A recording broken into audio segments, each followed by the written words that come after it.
الحمدللہ رب العالمین الصلاۃ والسلام علی سید الانبیاء والمرسلین اما بعد فاعوذ باللہ من الشیطان الرجیم بسم اللہ الرحمن الرحیم۔ آج کی اس پرنور محفل میں میری تقریر کا عنوان ہے حضرت عبداللہ بن عمر رضی اللہ عنہ کی سیرت۔ نام عبداللہ، کنیت عبد الرحمن، والد کا نام عمر رضی اللہ عنہ اور والدہ کا نام زینب بنت مظعون تھا۔ حضور اکرم صلی اللہ علیہ وسلم کی بعثت کے دوسرے سال پیدا ہوئے۔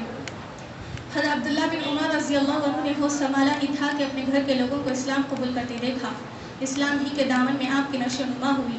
آپ نے اپنے پدر بزرگوار کے ساتھ اس طرح اسلام قبول کیا جس طرح خاندان کے بڑے بزرگ کے تبدیلی مذہب کے ساتھ گھر کے کمسن بچے اپنے بزرگوں کا مذہب اختیار کر لیتے ہیں۔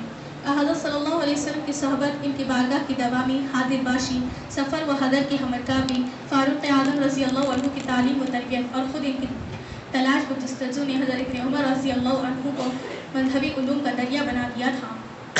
قرآن، تفسیر، حدیث، فقہ وغیرہ غرض تمام مذہبی علوم کے بحر بے پایہ تھے۔ آپ کا شمار علماء مدینہ کے اس زمرے میں تھا جو علم و عمل کے جامع سمجھے جاتے تھے۔ تلاوت قرآن کے ساتھ آپ کو غیر معمولی شوق تھا۔ اس کی صورتوں اور آیت پر غور و فکر میں آپ نے اپنی عمر عزیز کا بہت بڑا حصہ صرف کیا۔ اس غیر معمولی ذوق و شوق نے آپ میں قرآن کی تفسیر و تعبیر کا غیر معمولی ملکہ پیدا کر دیا تھا۔ اس کا سرسری اندازہ اس سے ہو سکتا ہے کہ صرف سورہ بقرہ پر 14 برس صرف کیے۔ فہم قرآن کا مادہ آپ میں انفوان شباب ہی میں پیدا ہو گیا تھا۔ اکابر صحابہ کے ساتھ آپ حضرت صلی اللہ علیہ وسلم کی علمی مجلسوں میں شریک ہوا کرتے تھے۔ حضرت عبداللہ بن عمر رضی اللہ عنہ کا شمار جید حفاظ حدیث میں ہے۔ آپ کو حدیثوں کی اس قدر جستجو تھی کہ اگر کبھی بارگاہ نبوت صلی اللہ علیہ وسلم سے غیر حاضر ہوتے تو اس وقت کے اقوال و افعال نبوی ان صحابہ رضی اللہ عنہما سے دریافت کر کے یاد رکھتے جو آپ رضی اللہ عنہ کی خدمت میں رہا کرتے تھے۔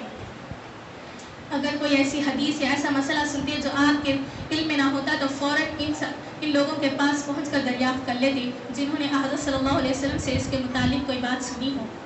اسی تلاش و جستجو نے آپ کو علم حدیث کا دریا بنا دیا تھا۔ آپ رضی اللہ عنہ نے ہزاروں اور لاکھوں مسلمانوں کو اس سے سیراب کیا۔ حضرت صلی اللہ علیہ وسلم کی وفات کے بعد آپ رضی اللہ عنہ نے اپنی بقیہ زندگی صرف علم کی نشر و اشاعت میں گزاری۔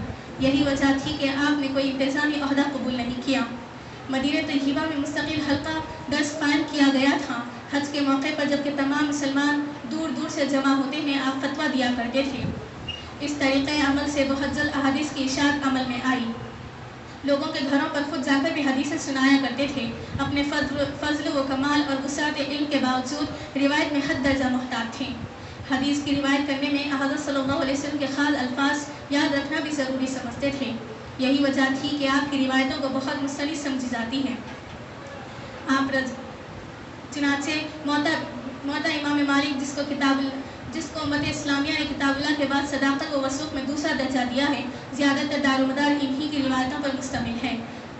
ذات النبوی صلی اللہ علیہ وسلم کے علاوہ اور جن لوگوں سے علم استفادہ کیا ان میں حضرت ابوبکر رضی اللہ عنہ، حضرت عمر رضی اللہ عنہ، حضرت عثمان رضی اللہ عنہ، حضرت علی رضی اللہ عنہ، زید بن ثابت رضی اللہ عنہ، عبداللہ بن مسعود رضی اللہ عنہ، حضرت بلال رضی اللہ عنہ، حضرت صہیب رضی اللہ عنہ، حضرت رافع بن خدیج رضی اللہ عنہ، حضرت عائشہ اور حضرت حفصہ رضی اللہ عنہ جیسے اکابر امت خاص طور پر قابل ذکر ہے۔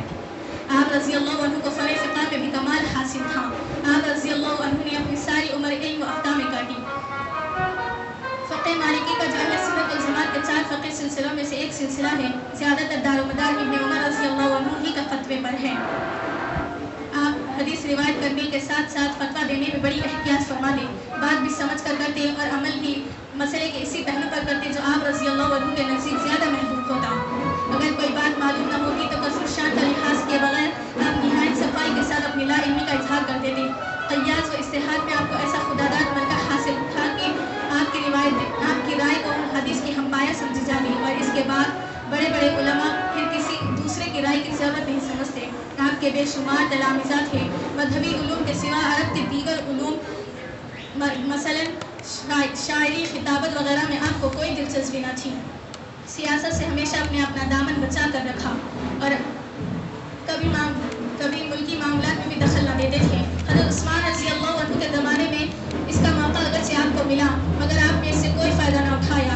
حضرت عثمان رضی اللہ عنہ کی شہادت کے بعد لوگوں نے درخواست کی کہ آپ امیر ابن امیر ہیں، ہم سب آپ کے ہاتھ پر بیعت کرنے کو آمادہ ہیں۔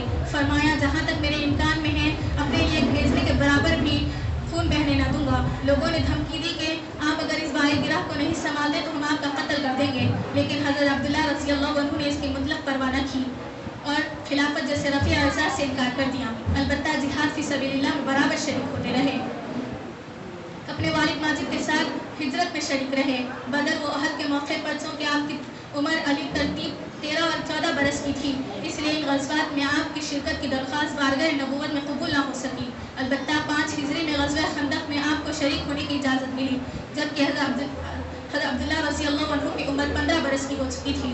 6 ہجری میں صلح حدیبیہ کے موقع پر آپ حضرت صلی اللہ علیہ وسلم کے ہمراہ رہے اور بیعت رضوان کا بھی شرف حاصل کیا۔ غزوہ خیر میں آپ ایک مجاہد کی حیثیت سے شریک رہے۔ اس سفر میں حضرت صلی اللہ علیہ وسلم نے جو حلال و حرام کے احکام جاری فرمائے وہ سب کے سب آپ ہی سے مروی ہیں۔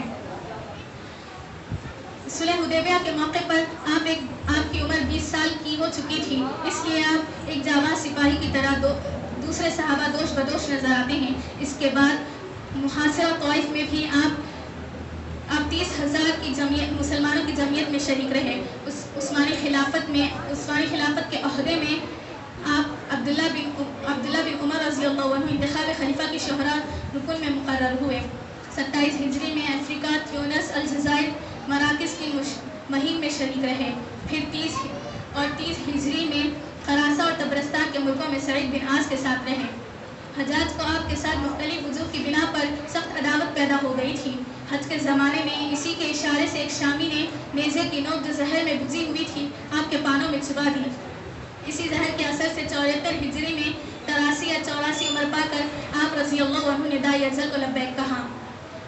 حضرت عبداللہ بن عمر رضی اللہ عنہ نے اسلام کے سائے میں نشو و نما پائی۔ حضرت صلی اللہ علیہ وسلم کی صحبت ببرکت اور فاروق اعظم رضی اللہ عنہ کی تعلیم و تربیت نے ان کی فطری صلاحیتوں کو چمکا دیا تھا،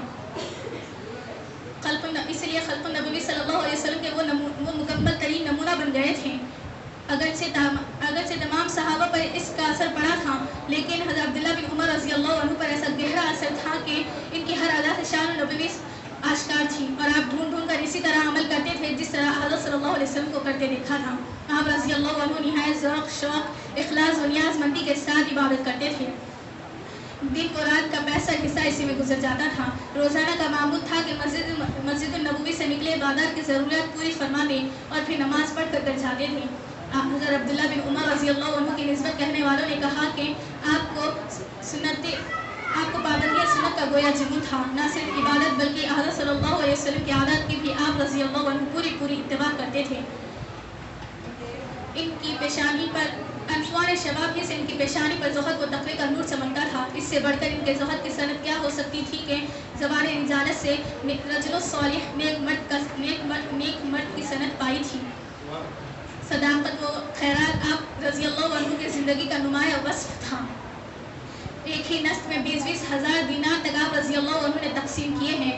بذا اوقات 30 ہزار کی پیش قرار رقم کو آپ نے خدا کی راہ میں صرف کر دی۔ غلام اس کثرت سے آزاد کیا کرتے تھے کہ آپ کے آزاد کردہ غلاموں کی تعداد 1000 سے متجاوز ہو چکی تھی۔ فیاسی، مسکین نوازی آپ رضی اللہ عنہ کی خصوصیات میں شامل تھی۔ آپ رضی اللہ عنہ مساوات کا عملی نمونہ تھے۔ تواضع و انکسار آپ رضی اللہ عنہ کی خاص صفت تھی۔ بالکل سادہ زندگی بسر کرتے تھے۔ آخر میں دعا ہے کہ ہم سب کو ان کی سیرت ان کے جیسا عمل کرنے والا بنائے، آمین ثم آمین۔ وآخر دعوانا ان الحمد للہ رب العالمین۔ السلام علیکم ورحمۃ اللہ وبرکاتہ۔